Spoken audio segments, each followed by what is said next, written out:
guys, luto tayo ng karne na may papaya. So ayan, mix lang natin.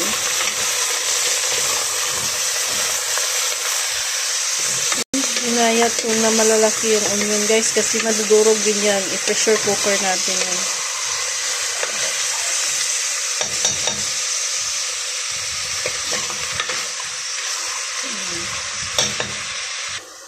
So ayan guys, nilagyan na natin ng kamatis. Durog na natin yan. Durog. So, ayan guys. Lagyan natin ng seasoning na magic sarap. Ano muna natin siya? I-pressure cooker para lumambot ang ating beef. At saka yung ano niya. Yung buto. Ayan. So, ito yung ating papaya guys. Inayat natin siya. At saka yung ating alugbati. Maliliit ngayon yung alugbati nila. Pero kadalasan ang lapad ng alugbati nila ngayon ang liliit. Ang ganda. Oh. Yan.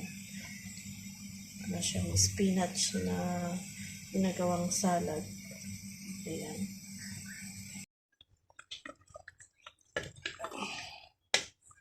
So, ayan na guys. Malambot na yung ating beef. Ayan o. Lambot na siya. Kasi, na-pressure na natin. O, nawala na yung onion na malalaki. Yan, nadurog na siya. So, ayan. Ilagay natin yung papaya. Yan. Mix lang natin. Lagay natin sa baba yung papaya, guys. Mga 10 minutes. Lagay natin yung papaya sa baba.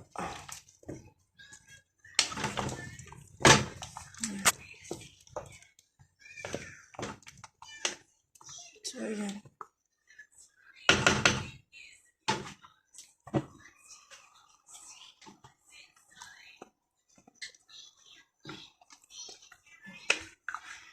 Palambutin natin yung papaya at saka ilagay yung alugbati.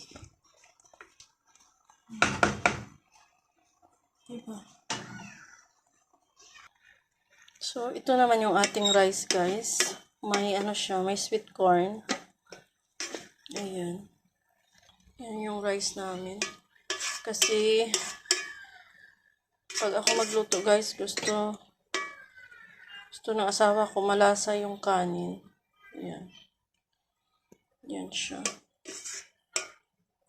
Lagyan ko ng sweet corn. So, ayan guys, ilunod na natin yung ating alugbati kasi luto na yung ating papaya. Ayan.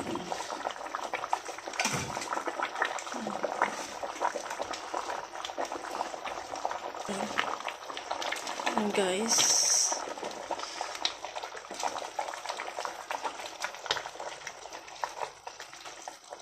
So, ayan.